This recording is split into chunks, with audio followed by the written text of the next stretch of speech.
NCP नेते शरद पवार के हाथों तुलजा भवानी मंदिर की प्राण प्रतिष्ठा संपन्न हुई।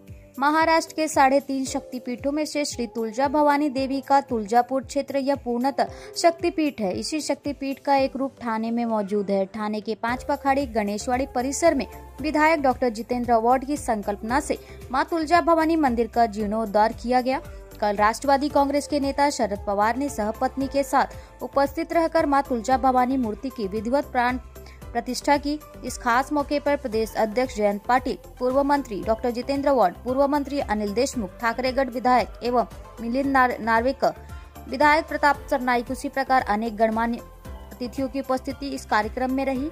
इस मौके पर शरद पवार ने जितेंद्र अवार्ड की प्रशंसा की। कहा, सुंदर भव्य मंदिर की कलाकृति बनाई गई, मुझे बुलाया गया, अपना भाग्य समझता हूँ।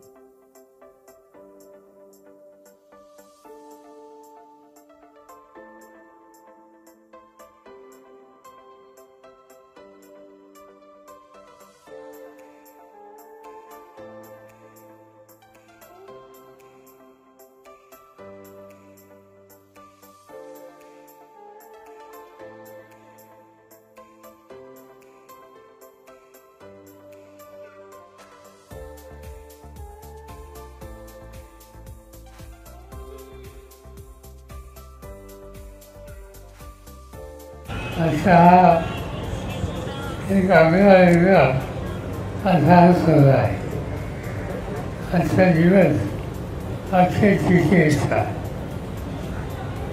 भारतीय पद्धतीला जो सगळ्यात उत्तम ऋतू असतो तो अक्षय तृतीयाचा असतो आणि अक्षय तृतीयाच्या दिवशी आज ठाण्यामध्ये जितेंद्र अवार्ड आणि त्यांचे सगळे सहकारी यांनी पुढाकार घेतला आणि आजचा सोहळा या ठिकाणी आयोजित केला। हे मंदिर, त्याचं हे वास्तुशिल्प, त्याची कलाकृती ती बघितल्याच्या नंतर एक क्वचित बघायला मिळेल अशा प्रकारची ही कलाकृती या ठिकाणी केलेली आहे।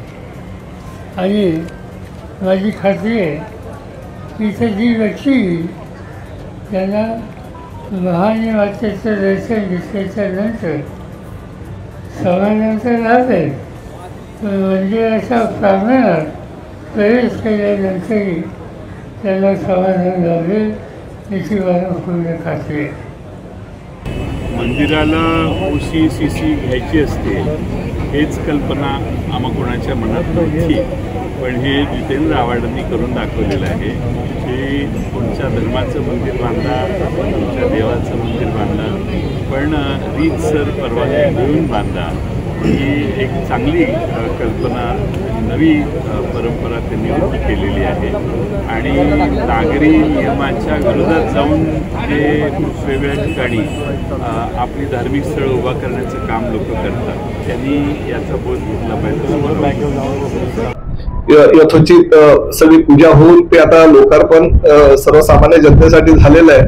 मला अभिमान आहे की या शहराचा एक नागरिक म्हणून अतिशय भव्य आणि सुंदर मंदिर, हे असं कुठलंही मंदिर निदान ठाण्यामध्ये तरी नाहीये जे आजच्या काळामध्ये बनवलेले, ज्याचा इतिहास हा 500 वर्षापर्यंत जिवंत राहील अशा पद्धतीचं मंदिर त्याने स्वखर्चानं बांधवलं।